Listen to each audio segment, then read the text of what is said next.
Shalom sahabatku, sebelum kita masuk dalam perenungan firman Tuhan pada pagi hari ini, marilah kita terlebih dahulu menyerahkan hati dan pikiran kita kepada Tuhan di dalam doa. Tuhan, terima kasih buat pagi hari ini. Kami mengucap syukur karena penyertaan Tuhan yang tak pernah habis dalam hidup setiap kami. Kami buka hati dan pikiran kami untuk menerima tuntunan firman-Mu. Haleluya, amin. Pagi hari ini kita akan merenungkan kebenaran firman Tuhan dengan tema niat hati. Sebuah tema yang mengajak kita untuk belajar rendah hati dengan memeriksa kembali sikap hati kita di hadapan Tuhan. Mari kita buka Alkitab kita di dalam kitab Markus 3 ayatnya yang pertama sampai yang ke-6. Demikian firman Tuhan. Kemudian Yesus masuk lagi ke rumah ibadat. Di situ ada seorang yang mati sebelah tangannya. Mereka mengamat-amati Yesus kalau-kalau ia menyembuhkan orang itu pada hari Sabat, supaya mereka dapat mempersalahkan dia. Kata Yesus kepada orang yang mati sebelah tangannya itu, "Mari, berdirilah di tengah." Kemudian katanya kepada mereka, "Manakah yang diperbolehkan pada hari Sabat? Berbuat baik atau berbuat jahat? Menyelamatkan nyawa orang atau membunuh orang?" Tetapi mereka itu diam saja.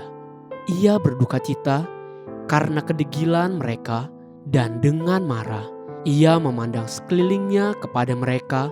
Lalu ia berkata kepada orang itu, "Ulurkanlah tanganmu." Dan ia mengulurkannya, maka sembuhlah tangannya itu.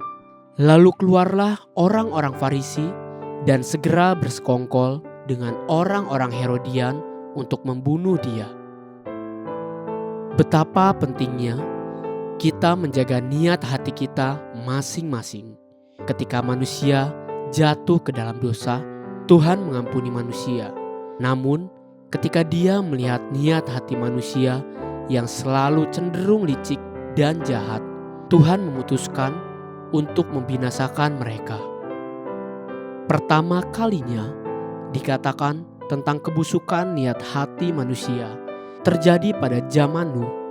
Saat itu Tuhan berkata di Kejadian 6 ayat 5-6, ketika dilihat Tuhan bahwa kejahatan manusia besar di bumi, dan bahwa segala kecenderungan hatinya selalu membuahkan kejahatan semata-mata, maka menyesallah Tuhan bahwa Ia telah menjadikan manusia di bumi, dan hal itu memilukan hatinya.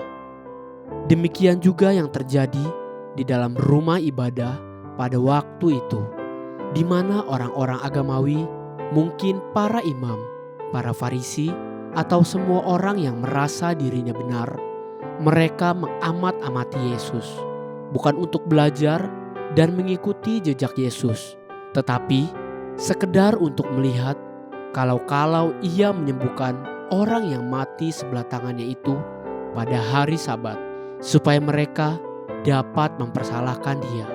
Itulah kejahatan niat hati, dan ini sungguh-sungguh berbahaya. Manusia bisa saja berbuat salah. Bahkan anak-anak Tuhan sekalipun bisa melakukan kesalahan. Namun, apabila semua itu memang muncul dari niat hati untuk merusak dan menghancurkan orang lain, itulah yang disebut niat hati yang busuk. Inilah yang menjadi perenungan saya pagi ini. Berhati-hatilah dalam kecenderungan hati kita. Seringkali kita pun tidak sadar hal tersebut. Itulah sebabnya Daud berkata, Mazmur 26 ayat yang kedua, "Ujilah aku ya Tuhan, dan cobalah aku, selidiki batinku dan hatiku." Haleluya.